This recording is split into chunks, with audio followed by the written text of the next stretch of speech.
Welcome to a new edition of the Famous Interviews with Joe Dimino. On this episode, we talk with brain trauma survivor, public speaker, and executive Danielle Matthews. At the age of 23, Danielle was hit by a drunk driver and sustained a life-altering injury to her brain. The medical world said there was no hope of recovery and told her to accept this life as her new normal. Although her body was physically impaired, her spirit was strong, and she refused to believe their diagnosis. Her mind was determined to recover, and she did. We get into her career, revelations, recovery, and so much more. Enjoy this interview. Thanks for taking a minute out today. I appreciate it. Yeah, of course. Before we get into your life and your work, I want to know, how did you survive COVID? How did you get through this time period, and how did it subsequently change you? Oh, well, COVID was like a breeze for me because I had my brain injury, years prior, and my brain injury basically caused me to have the same issues. I couldn't go out. I couldn't do anything that I used to do, except I was also dealing with a lot of physical issues on top of it. And so it was kind of interesting. I remember calling my sister when COVID set in, and I started laughing, and I said, it's like everybody's now having to go through what I went through. Something outside of their control happening onto their life and, limiting what they are and aren't able to do. And I said, well, at least everybody's not dealing with a brain injury on top of it. We kind of laughed, and I look at everything and I just say, what's this challenge making possible? So COVID actually, and the pandemic for me, my business accelerated incredibly because it forced me, rather than doing everything in person, forced me to go online. And so my business went international. It's been growing rapidly. I've accomplished in the last, even just this year, what I've done in 7 years, I did in 7 months, through the internet. So it was actually really good for me. And I was in a position, I think, to help a lot of other people with their mindsets and getting through it. And I led a team of people, through that. So that's what it was like for me. Let's kind of boil down exactly what you do for a living and make it kind of simplify it a little bit. I'm going to put you in front of a bunch of third graders at a career day, and one of the kids is going to look up at you and say, what do you do for a living? How would you answer them? I educate people about how they can make their life better through their health and also with their mindset. With this in mind, you're obviously in a position of giving a lot of yourself to what you do. Talk to me a little bit about growing up. How did some of these seeds begin in you to become who you are? And more than that, talk to me a little bit about what you wanted to be when you grew up when you were a kid. That's a fun question. So for me, I've been an athlete my whole life. So I competed in swimming starting at the age of 8. And then, went on to add other sports in. I played softball, lacrosse, track and field. I got into snowboarding competitively in college. And so being an athlete, I think you learn how to handle challenges, you learn how to overcome, you learn how to master your mind, you learn how to focus. All these things that have served me really well. But when I was young, I wanted to be a doctor. I've always been fascinated by the body. And when I went to school, I got my degree in biology.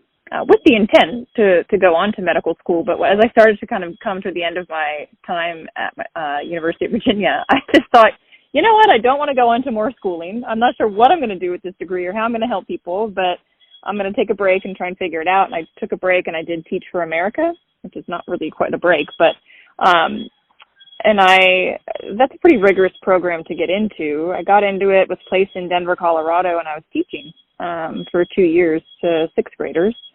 And loved it. Absolutely loved what I was doing. But my brain injury happened. My car accident happened 2 weeks after my second year of teaching, and life just kind of took a big turn. But I think it's fascinating because everything really prepared me for what I'm doing now.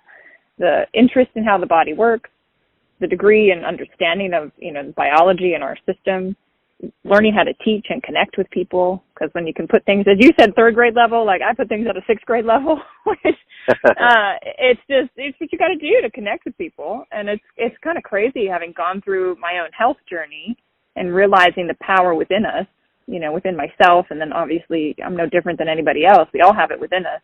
And learning to master my own mind and then, attracting in the right answer to my physical challenges.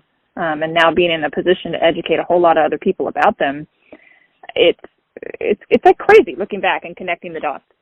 How life has uniquely prepared me to do what I'm doing now. To go through something that you went through with, at 23 with the drunk driver and everything that would surround that, there's a level of that could set people up to feel, anger and shut down. Oh, yeah. Things, there's a whole gamut of feelings that could go into that. But what was it about your life that prepared you to find some level of like using it as a strength to move into different avenues and to heal and do the things that were healthy? It's a really good question. And I mean, to be honest, like when it first happened, I didn't handle it that well. I mean, I was angry and I was frustrated and I was saying like, why me? And this isn't fair. But I was dealing with such physical problems that I sort of put the emotional stuff to the side because it was just too much to handle. And I think that being an athlete, knowing how to like push through and just kind of continue and even through challenges, I know that helped me. But honestly, what sort of flipped the switch was when my neurologist told me it was my new normal. Like after a year, he looked at me and he was like, yeah, your body's done the healing it's going to do. And he said, you need to just adjust your life around this. And this is your new normal, Danielle. And I was like, you're fired. I was like, how can you look at a 24-year-old and say that? And something inside of me just said, you're going to figure this out. But I was having panic attacks. I had severe anxiety. I was depressed. I mean, I didn't want to be on this earth. If you can imagine, like, dealing with, like, not being able to handle any sort of input. Like, I couldn't handle light noise. Like, it's very limited what you could do. I was in a dark room. And I said to myself, you know what, like, I want to live. Like, that's not an option. I'm not leaving. And I said, so I got to master this emotional stuff. And there's this little equation that kind of popped into my head, which is like, okay, you've got the external world plus your internal response to it, and that's going to make your reality. And I'm like, I've been frustrated, angry, that's been my internal response to this. This isn't fair. I'm a victim, all that. And I just said, it's not serving me. Like, my reality is not good with that mindset. And so I literally just through my own inner, like, strength, I would say, I just rewired how I would think. And I started doing a gratitude journal. I started forcing myself to look at something I could be happy about, grateful for. And I started to meditate. And meditation I originally was doing to help with my migraines and to help me sleep. And I didn't realize that in doing it, it was also helping like me to create this peace within me. And quite frankly, what I realized was, look, I'm more than my thoughts. There's something that is me, the true me, that's there before, during, and after every thought. And I just started to access that part of me before, like again. I don't think I really had in my life prior. I was so like in my head and in my mind that, I was identified with, oh, Danielle's the snowboarder and she's the teacher and she's this and that. And when all that went away, I was like, who am I?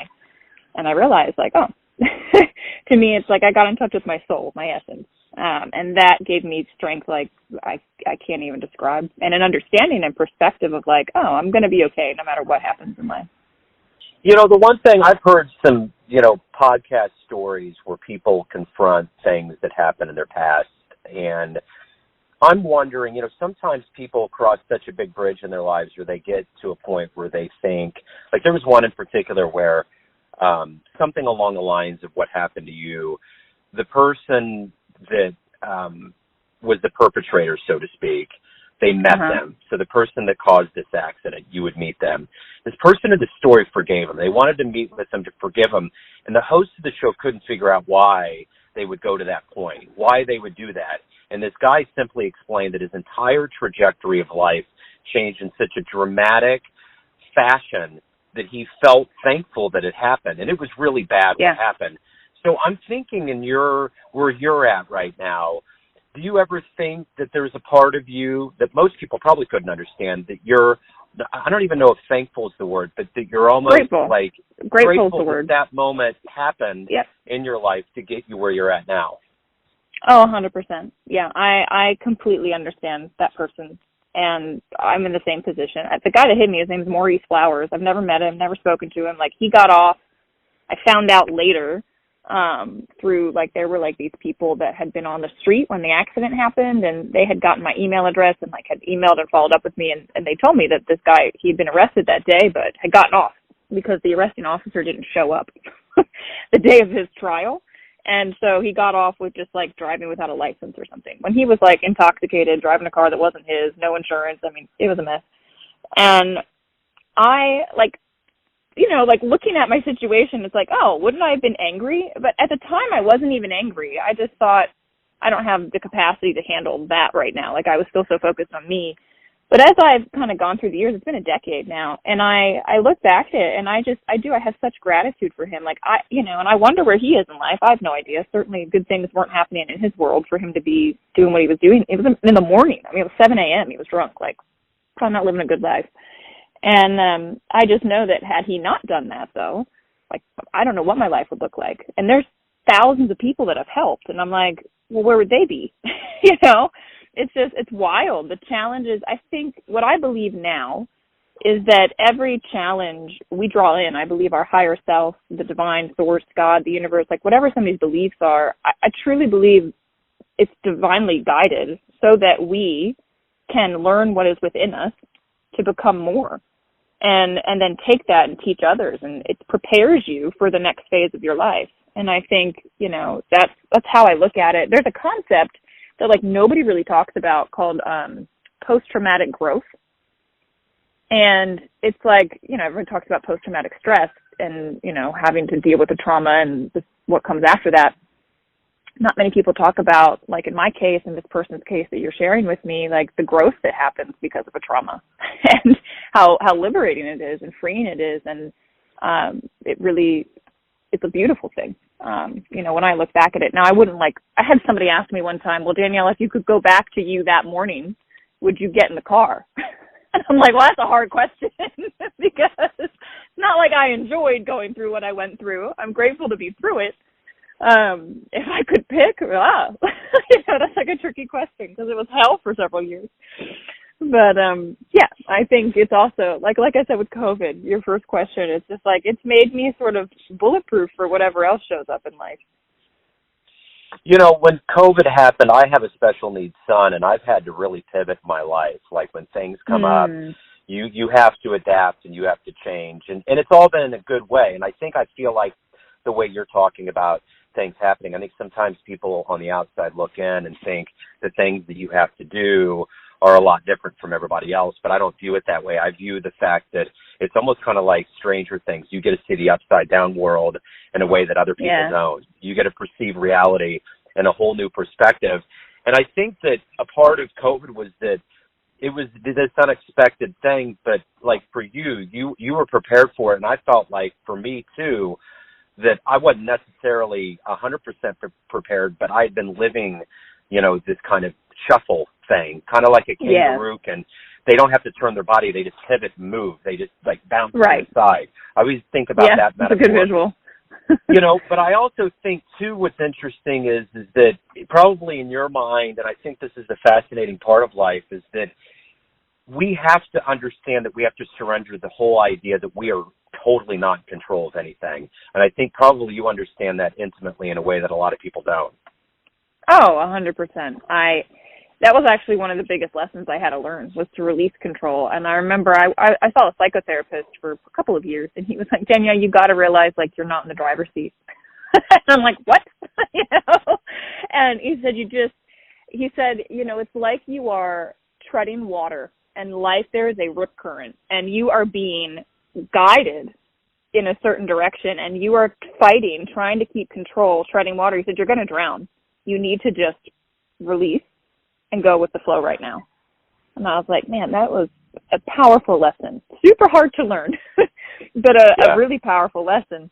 Yeah. And I mean, it's like we have the control of our own actions, and our own mindset, and we can have clarity on the direction we want to go. But yeah, sometimes life unfolds in a way. And I look at it and I say, all right, well, that door's closing because another one was supposed to open. Okay. Like I need to just not have preference. Yeah, absolutely. So let me ask you this. What is it that motivates you every day? We all wake up. We have things that we want to do, ways that we want to live our lives. But what is it about, what's the motivator for you, and how do you, when you get to the end of the day, quantify it as a successful, good day? Being present. Honestly, my car accident, this is what it taught me. Tomorrow's not guaranteed. Like, I was doing nothing wrong, and my life could have ended. And I just I have this awareness that doesn't make me sad or scared or anything. It just makes me hyper aware of being present, because I don't know what's going to happen tomorrow, and what happened in the past is no longer relevant. And so it makes, like, I've had a good day when I've been present the whole day, when I've served the person that's been in front of me that day, and I've just been able to really hold the presence and be my true self. Everything unfolds the way it's supposed to. So that's, I think that answers your question, but that's really how I look at it. The one thing that's very important about our development as humans is the art that we get to get immersed in. And I'm curious, what was the book or the album or the visual art or anything along those lines that always inspired you that you still come back to these days? You know what? There was a documentary called The Crash Reel that I saw. Kevin Pierce, he was a snowboarder, like as good as Shaun White. He was getting ready for the Olympics, and they were recording it for part of the documentary because he was, favored to beat Shaun White. And he had a crash and sustained a brain injury, and they kept filming. And the documentary was basically showing his life post-traumatic brain injury. And he created this foundation. He was bringing awareness to brain injury, but I mean, he was told, you can never snowboard again. He lost a lot, and I saw him happy, and I was like, God, this man was on top of the world, traveling the world, doing what he loved. Like, what a dream. And I had been a big snowboarder, and so seeing that, it literally stirred something inside of me that just gave me hope of like, okay, he came out of that and made good of it. I can come out of this and make good of it. And yeah, that documentary changed everything. Do you feel like, now that we're kind of coming out of COVID and the world's kind of opening up in a different way, do you feel like you've accelerated anything, that you have more things that you want to get done with your life now, or are you kind of at a pace where, you were prior to COVID, or how is all that working for you? It's interesting. I made a choice to move somewhere that I never would have thought I would move. So I live in the middle of the Ocala National Forest. It's like 30 minutes to a grocery store. I live out in nature, and COVID actually allowed me to be able to create that lifestyle because I was forced to do everything online. I realized how much I could do online, and that I actually didn't need to live in a city where I was meeting people daily. I could do everything I wanted from the internet. And so any chance I get, I would go out into nature. Like, I used to live in Colorado. Like, I had free time. I was up in the mountains, or I was by some stream, or I was doing something outside. And now it's like, I just get to be in nature. And if I want to go do something, I just, I drive into the city. And it's amazing. It's a life that I don't know, pre-COVID, I never would have imagined for myself. But now I can't think of it any other way. So of all of the work that you do, how do you balance giving what you need to give? Because you have to give a lot. How do you balance that pie chart of giving what needs to be given to a client and then taking care of yourself, making sure that you're taking care of yourself and you don't fall behind what you're giving business-wise? That's a really good question. And I didn't have that right for a long time. I was like giving more than I was like taking care of myself. I think because I was overcompensating for like the years where I couldn't work. I was so excited to be able to work again. So I was just like, yes, I'm here. I'll do that. I'll do this. Because I was just thrilled that I could. But now, I'm like striking that balance, right? I think we always swing in the opposite direction and then we find the balance in the middle. So for me, it's starting my day with my dog and starting it out in nature. So I meditate when I wake up, and then I go out in nature with my dog. We're either hiking, biking, sitting outside, something. And that resets me. And then at the end of the day, there's these springs that are here by the house, like this natural spring that comes up from the aquifer under Florida. And I jump in that every single day. And it's just like literally, it's 72 degrees year round. So it's kind of chilly, but you jump in, it just like resets you. And that's how I take care of me. And I make sure I eat really well throughout the day. Oh yeah. So where exactly are you located? Salt Springs is the town, which is like, so it's an hour and a half north of Orlando. It's east of a place called Ocala, south of Gainesville by about an hour, south of Jacksonville by about an hour, right in the center of the state. Okay. Yeah, I have an above ground pool, and every season, because here in the Midwest, your season's just not that long. I mean, it's typically from Memorial to Labor Day, which is just disheartening. So I always would keep, I would keep it open for as long as I could. And I remember in the fall when it was still Indian summer, it would be still a little bit cold. But every time, and I would come home for lunch, I would get in the pool and go back to work. I always felt like it was indescribable the way I felt. It was like there was it was unreal. It was great. So it's a nice reset for your system. Yeah, absolutely. Yeah, and there's no problem with your body getting jolted a little bit by a temperature shift. So, you know, everyone out there has a perception of you, an idea of who they think you are. Your family, your friends, your clients, but ultimately you live your life. You're in control of who you are. Who do you think you are? What an interesting question. I think that I'm just someone that's trying to better myself every single day and serving the people that come into my world in whatever way I can. That's how I look at me. So, Danielle, if anybody wants to know more about you, your services, anything revolving your world, where can they go? Where's the best place? Yeah, I'd say find me on Instagram.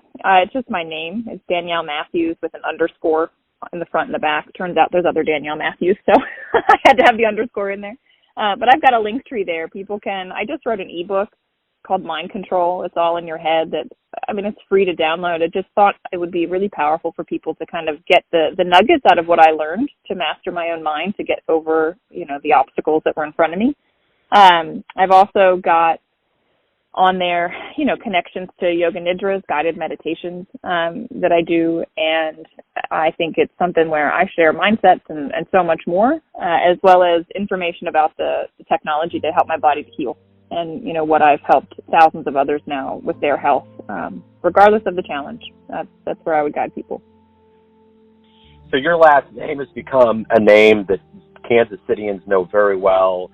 And when it pops up, we all know it. That's Patrick Mahomes' wife's maiden name.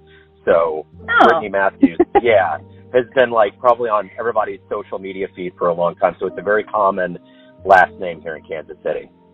Nice. All right. Well, now we got a Danielle Matthews. There you go. Make it just as common. Absolutely. Well, and they do quite a bit. She actually has a women's professional soccer team. She's building a nice stadium by a river here, and there's a lot that they do. So it's really good. They're good people. Yeah. So, very nice. But hey, this has been wonderful. Thank you for opening up. Thank you for giving me your story. Good luck with everything. Happy holidays and a great 23. I appreciate it. Yeah, absolutely. Back at you. Thanks for tuning in to another famous interview with Joe Dimino, where we cover the world of art, literature, business, spirituality, and music from around the globe. If you want to hear more interviews, visit the Famous Interviews with Joe Dimino channel on YouTube. Thanks again for listening, and until next time.